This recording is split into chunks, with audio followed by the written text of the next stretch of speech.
Alright, so I wanted to do a video on color theory in vintage story building to kind of complement my other vintage story building tips and tricks videos, and I thought I would go a bit deeper into color theory since I mentioned that in the last one. So I've got a quick color wheel here, uh, and the basics of color theory are that colors on the opposite ends of the wheel look good together to the human eye. They just kind of naturally look nice together. So something like red and green there look nice together, purple and orange, magenta, and this kind of cyan, teal. And it also works on diagonals, so this blue here with this orange here, this purple with this kind of yellow, this red with this teal, this magenta with lime. Those all are combinations that look nice to the human eye, kind of naturally. That's at least the idea of color theory. There's also what's called triads, which are where you kind of draw a triangle evenly between colors on the color wheel, and they also generally look nice together. So while it's a little tricky to draw an exact triangle on this color wheel I've got set up here, let's say this color here with this color here and this color here, that kind of triangle. And so these generally look nice together. Something like, let's say purple, orange, and lime look nice together. That's a triad.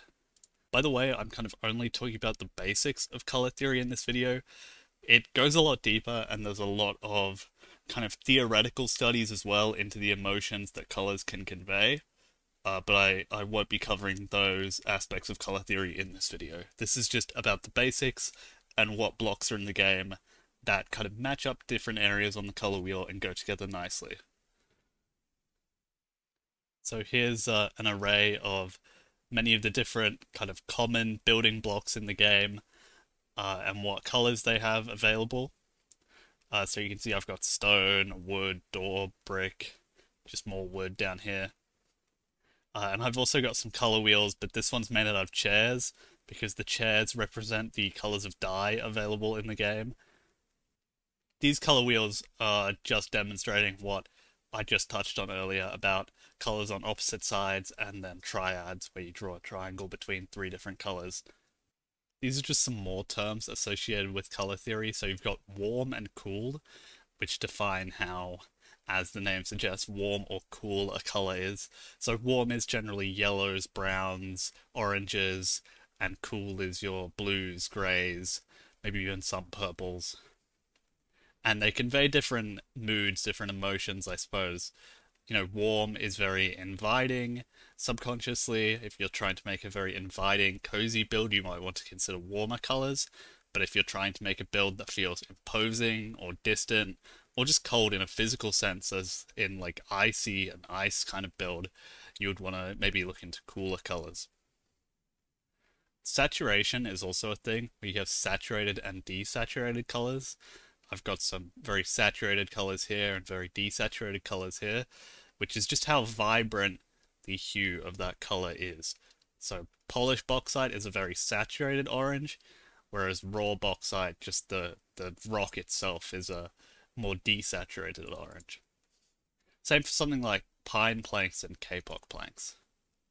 Saturation is something you can use to your advantage. If you're building something with a very desaturated color palette, and then you throw in a saturated element, it can really draw the eye. So I've got some interiors here to show off how you can use color theory when building. And this first one is a pretty simple interior. It just uses this kind of desaturated purple walnut with the desaturated golden daub, and then a lot of browns as kind of earthy tones because they're quite neutral. And then there's also some blues and greens in here to just kind of draw the eye. Because blue and green are analogous colors, so they look quite nice together since they are next to each other on the color wheel. So I've just laid out the colors that I used for that interior. So the low saturation purple and yellow because they're opposite each other on the color wheel. And then browns being used for a kind of neutral earthy tone. And the greens and blues to kind of draw the eye because they are analogous colors. Now I've also got this interior here, which is a bit more lively in terms of color. It's got this very purple floor, the blue walls, the K-pop kind of yellow wood here. But I think these colors work quite well together. Uh, I feel like it has kind of a whimsical, fun vibe while still not looking harsh on the eye.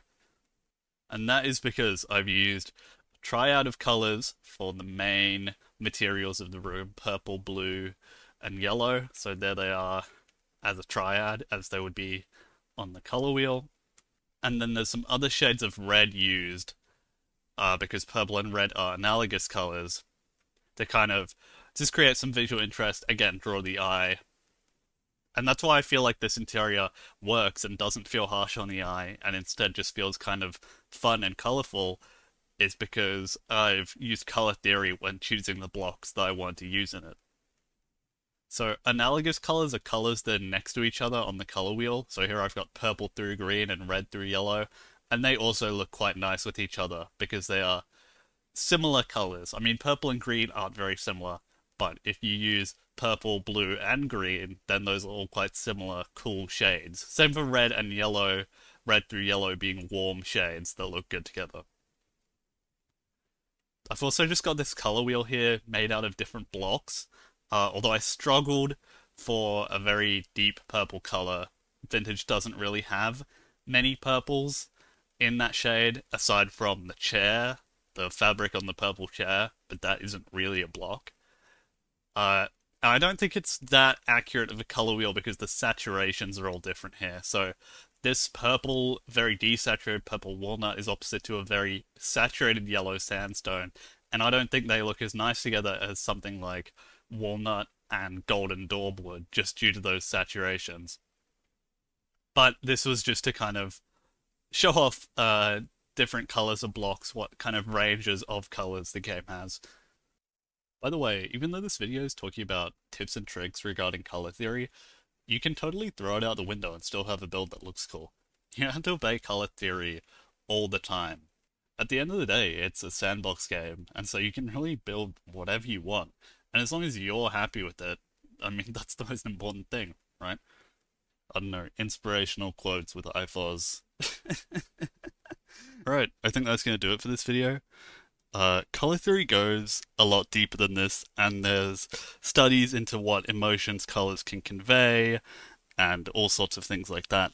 But I just wanted to touch upon the basics of it, and kind of how you can use it as a tool in your toolkit as a builder. And also just what blocks are in the game that you could use for different color combinations and things like that. So yeah, I hope you enjoyed. That was some information about color theory and Vintage Story. See ya!